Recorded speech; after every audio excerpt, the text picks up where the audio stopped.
online gambling. Walang pasaring, walang pahiwatig, deadma sa online gambling. Samantalang ang dami ng pamilyang winasak, kabataang nalulong, kinabukasang isinugal.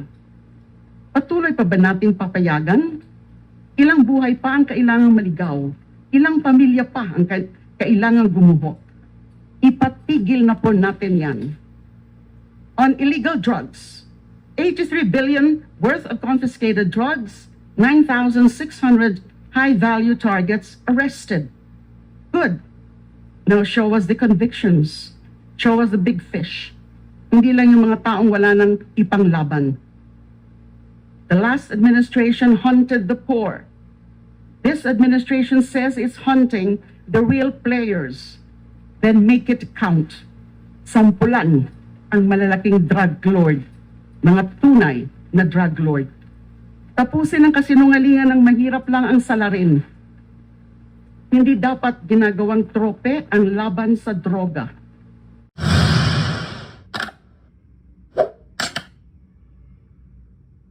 These days, politics has turned theatrical. Theatrics that distract. Lines delivered to impress, not to inform. In the president's sauna, we were served a glossy portrait of the nation supposedly rising. But outside this hall, the view is different. Ang tunay na tanawin, gutom, kakulangan, at pagwawalang bahala.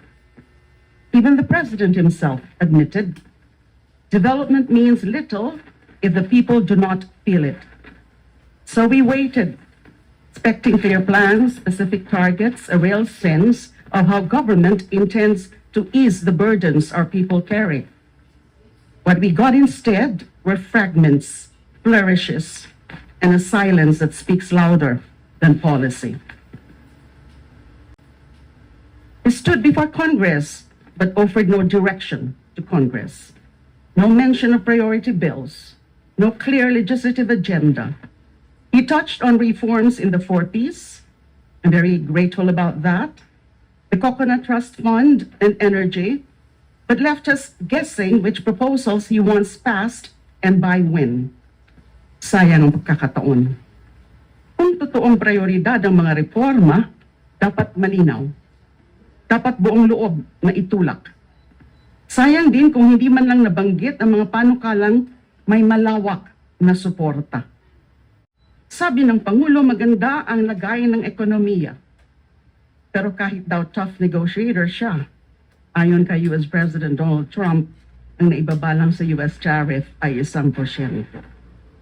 Even his own economic team has tempered expectations. Growth projections have been revised down. The debt-to-GDP ratio is climbing.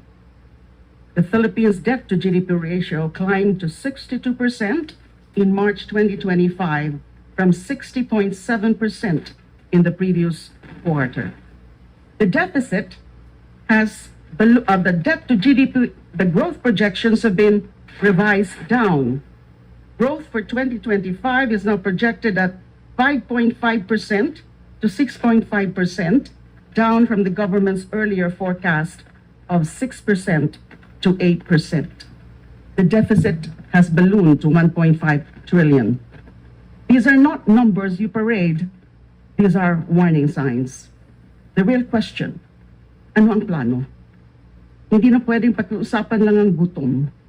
Hindi na sapat ang PR campaign kapag ekonomiya na ang bumabagsak. On subsidies and free services, yes, we heard the roll call of Libre. Free rides, free Wi-Fi, free this, free that. Sounds generous. But the question isn't just what's free, it's what's fair and what lasts. Hindi magic trick ang pamahalaan. Walang libreng serbisyong walang kapalit. Kung layunin lang ay headline bukas at hindi solusyon para sa susunod na dekada, nauuwi lang sa limos ang serbisyo. What we need is a public transport system that runs, not just rides that trend. We need strong, affordable internet access, not free Wi-Fi that disappears before it loads. And when we talk about subsidies, they should come with real pathways, training, support, and access to credit. Otherwise, we're giving people a life vest in a storm but no vote. On food security and agriculture, 20 pesos per kilo of rice nationwide. That was the headline, but again, where's the follow-through? We ask, sustainable ba ito? Maabot ba ng mga hindi malapit sa kadiwa? Mas mahalaga, nasaan ang suportang matagal nang hinihingi ng mga magsasaka? And smuggling? It's still a sport in this country. Time to retire the playbook.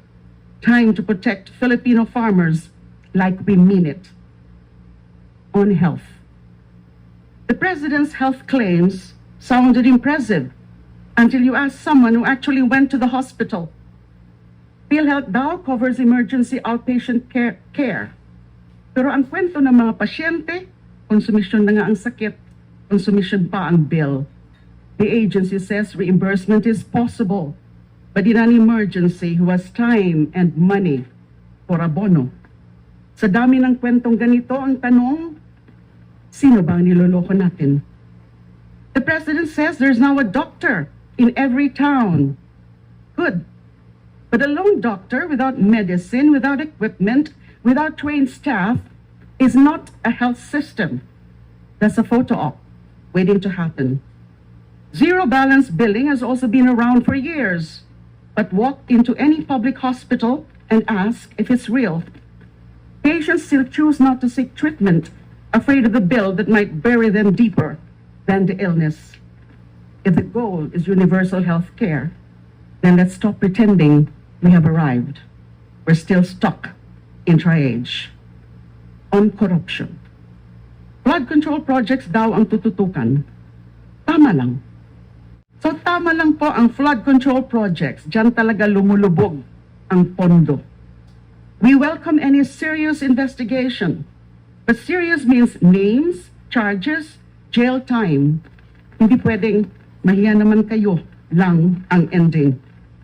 Kung palpak ang proyekto at nalulusaw ang pondo, may dapat managot. Kung flood control ang sisilipin, isama na rin ang farm-to-market roads na wala namang taniman, irrigation na wala namang patubig, at kalsadang ginawang bago, tapos giniba uli. Don't threaten us with a reenacted budget. Kung babalik lang din tayo sa parehong budget insertions, yung mga SOP, kickback, initiative for the boys, edi parang sinabing, mahiya naman tayo, pero tuloy pa rin ang ligaya. Accountability is measured in prosecutions, not press releases.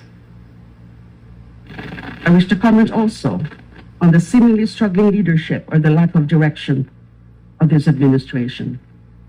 The president named the problems: broken healthcare, poor education outcomes, weak job creation, food insecurity, a struggling agri-sector. He acknowledged them, then moved on. Walang direksyon, walang focus, walang giya. Ang gobyerno hindi lang tagasalaysay ng problema, dapat ito ang tagapaghatid ng solusyon.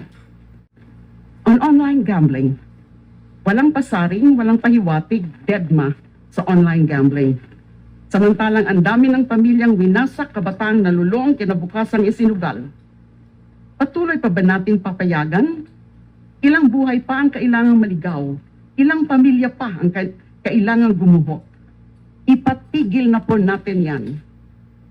On illegal drugs, 83 billion worth of confiscated drugs, 9,600 high-value targets arrested. Good. Now show us the convictions. Show us the big fish. Hindi lang yung mga taong wala nang ipanglaban.